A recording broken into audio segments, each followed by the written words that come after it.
What the hell is going on? It's Reckless Peggy. He's, kind of going fucking nuts with stress. My god, what do we do? What do we do, man? Show him something fun. Fun. Yes, that might calm him down. Something fun. Yes, fun. But what? Try this Project Echo film. I don't know. The last time we tried showing Peggy something, it ended up with him vomiting and then proceeding to eat it. My god, it appears to be working. Is this the power of anime titty? You bet your sweet ass it worked. Project Echo Movie 1 was a blast. As y'all might know, I adore my deep stories with complex and relatable characters, but Project Echo is absolutely none of that. This film is the pure embodiment and definition of the word fun. It's absurd, chaotic, over the top, but the simple word fun just keeps rolling off my tongue whenever I describe the damn thing. Today's video isn't going to be too analytical. I know, right? Shocker. And YouTuber not being analytical? Huh, what is this, 2014? Instead, I just want to gush over the elements of the film that I adore to pieces, as well as provide even the slightest amount of intrigue for those of you who are interested in watching the film. So let's talk about Project Echo, shall we? Directed by KATSUHIKO Nishijima and released by APPP in 1986, Project Echo is set 16 years after an alien spaceship crashes into Earth. This completely wipes out the city, which has now been transformed into a beautiful, bustling and booming metropolis. This is where our three gals, Eiko, Biko, and Seiko all live. You see, Eiko and Seiko are best friends, but Biko has a fondness for Seiko, so she constantly fights with Eiko in order to win Seiko's affection. Oh, and when I say fight, I don't mean like arguments or a simple golden time slap to the face. No, none of that. When I say fight, I mean full-on robot fights, power suit battles, the whole 9 yards. And if that ain't ludicrous enough, there's an alien spaceship slowly heading towards Earth to recover their lost princess. So yeah, as you can tell, this film is kind of insane, but you know what? I love insanity. I'm cuckoo, fellas. I put pineapple on a fucking pizza. What you gonna do about it, nigga? Ho ho ho, but the madness doesn't stop there. These superficial yet personality-filled characters really grip you by the balls and take you on their wild journey. Their names make it completely apparent that they're simple characters while also initially alerting the audience of how actively self-aware and absurd Project Echo is. The names literally mean child A, B, and C. The only way you can make it simpler is by calling them red, blue, and urine. Personally, Eiko is my favorite. Not only is she cool as fuck with a great amount of superhuman strength that's easily able to conquer a mech or two in a matter of seconds, she also has a delightful, friendly personality and shows a considerable amount of loyalty to her friend Seiko, despite her causing Eiko issues. My girl Eiko wants to arrive to school on time, that's all she wants, but Miss Gundam Grease Biko always stops her. She's the brains to counter Eiko's brawn, a girl with intelligence far greater than Butch Hartman's ego and who is so greasy from all the mechs she builds that her hair is probably literally dripping with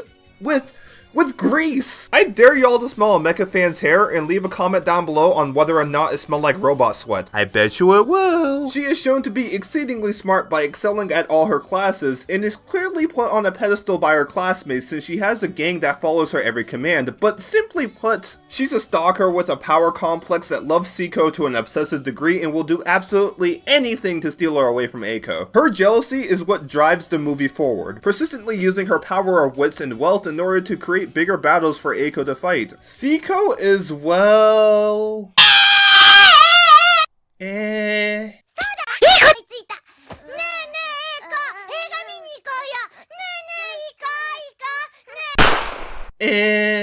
As you can tell, she's immature, dependent, infantile, obnoxious, and tumultuous. Basically, an idiot. But I like the fact that she appreciates Eiko giving her company despite her childlike behavior. That doesn't change the fact that she's like a crying baby on a plane that you just want to toss out the window. But she began to grow on me after a while. I almost like to think of her character as a joke in of itself. I mean, this is what Eiko and Biko are fighting for? You'd have a better time with the Lovecraftian monster than this thing! All these characters together are simple yet memorable due to their disorderly relationships and strong personalities. What we have here are a group of lovely designed girls with legendary hair that fits among the ranks of Dirty Pear's lustrous beauties. But how's that story? I really dig the structure of Project Echo. It never has moments of stagnation where the story will just halt. It's consistent, gradual, rising action that continuously tops itself with bigger, more absurd events. You like giant robots? Oh, that giant robot got defeated. Here, have 2 more mechs. Oh, those mechs blow more ass than Urobuchi on prom night? Here are 2 more mechs. And here, look, more mechs. Hey, you know, those suck too. How about a sexy power suit? Oh, and an alien invasion while we're at it. The kiddos will love that. You see, Project A-ko isn't really trying to say much, but I believe it utilizes its chaotic narrative to commentate on how even during times of crisis or an impending war, younger people will typically focus on their own personal petty issues as opposed to the greater problems that society is facing. This becomes evident as characters discuss their own drama while TVs in the background hint at the potential coming dangers the characters will eventually confront. This idea is presented in an even more bombastic manner by having A-ko and B-ko fight over C-ko while there's a full-scale alien invasion surrounding them. This invasion only becomes clear to them after C-ko is abducted by aliens. By then, A-ko and B-ko have already chucked a plethora of tanks and alien ships at each other. Also probably murdered a dozen people in the process too. But hey, if you're rich and you have money like B-ko, it's okay. If OJ can escape murdering one person, B-ko can escape murdering millions. Speaking of the OJ case, which happened in the 90s, a decade before we had the wonderful 80s. I was but a mere sperm cell at the time, but during my time of non-existence, waiting to make my escape a decade later, the 80s was bustling and booming with many iconic pieces of fiction and characters. This film is essentially a humorous love letter that references, parodies, and ultimately pays homage to pop culture around its time.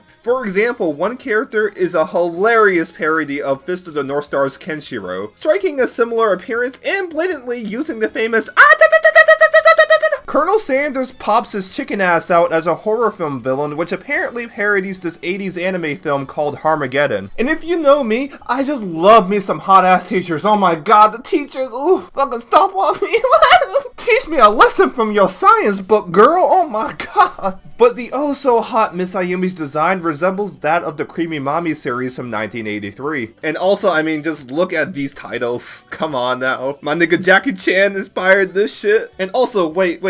Shotamote. A-ko's the daughter of Superman and Wonder Woman? Wait a second, Superman is not in some overly dark and gritty shitty movie? Oh my god, what a time to be alive. Y'all get what I'm saying though. This film is clearly a project produced by people who love anime and pop culture. People who wanted to make a film as a celebration for all the beloved titles trending during its time. These anime, movies, and characters that the creators and staff share fond memories of. Personally, I believe it's important to have these types of celebratory works. It's like a time capsule that, while being a representation of multiple works surrounding its time, manages to retain its own identity, and can maybe have the ability to expose newer generations to older works from around this time period. This is a film made with care, and speaking of care, the animators completely outdid themselves, and somehow managed to match the craziness of the narrative with their visual flair. The animation is both fluid and energetic, making many of the fight scenes compelling to watch and allowing many of the set pieces to be beautifully creative. Tsukasa Dokite animated A-ko hopping from missile to missile in the most gloriously personality-filled method possible. Michitaka Kikuchi and Masaki Kajishima utilized their understanding of weight and power to craft short but excellent fight scenes that are layered with personality. I just love the little tidbits like A-ko pushing away an enemy sword with her foot, or A-ko's facial expressions as she turns from being shook by an explosion only to cross and open her arms like she's the most badass chick since Cutie Honey. These go to show how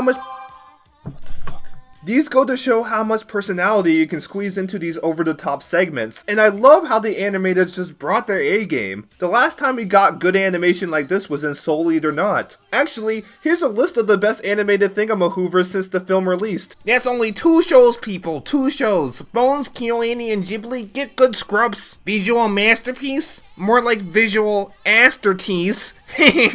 Nah, JK, I can't shit talk KyoAni, Bones, and Studio Ghibli like that. I fucking love them. Because they consistently show care within their works, much like how the people in Project A-ko cared about the aesthetic of the film. I mean, the designs are all very distinctive with different colors to represent their respective personalities, and the robots range from appearing extremely epic to looking like a very expensive Nintendo Labo. There's a high level of consistency here, which is always appreciated. And you wanna know what doesn't hold back? The soundtrack. The Dirty Pair movie proved with scientific studies conducted by myself that 80s music for anime can't possibly be bad. You have the track Explosion, which just oozes with that badass vibe that's much needed for action sequences. For the infamous bath scene, which is the only remains of Eiko's hentai roots. Yeah, by the way, Project Eiko was originally supposed to be a part of the Cream Lemon series. I feel lied to, but you have this wonderful song, In Your Eyes, that parallels Biko's yearning for Seiko. Her inner desire to be together with Seiko for all eternity. Then you have Dance Away, which is just that real Kino shit. Oh my god. The soundtrack is really strong, boosting that 80s vibe and manages to fit well with the film's tone. So what we have here with the Project Eiko movie is a wild, bombastic, over-the-top thrill ride that celebrates the trends surrounding its time and provides simplistic yet memorable characters that are too charming to pass up. Sure, Project Eiko doesn't offer much thematically, but not every single piece of fiction has to be Neon Genesis Evangelion to be considered good. Project Eiko proves that achieving the art of fun can sometimes be enough for people like myself to deem the work as special. You know, as opposed to a work which bites off more than it can chew and ultimately fail. That's right, bitch, I'm looking at you. Come over here, stop hiding. If you love the 80s and want an anime that's more violently 80s than E.T. fingering Michael Jackson while he's playing Tetris on his IBM PC, well, Project Eiko is the film for you. If you want to know how the OVA series stacks up, they're just aight. In Project Eiko 3, Eiko dresses up as Godzilla if you're one of those kaiju geezers. And in Uncivil Wars, Eiko and Biko are bounty hunters that have to eventually fight a universe-destroying space dragon that is controlled by a possessed Seiko. Yeah, this actually happened. I'm not high on Tylenol. And speaking of high, I opened up a Patreon. You see, being poor, black, and in college in America is a complete and utter disaster. So, I need money to help out with food and rent. Donate however much you like. Or you could donate nothing at all. It doesn't really matter because I'll still upload content anyways. Okay, that's all the time I've got. I've gotta go back and watch Heartful Mammon on my laptop.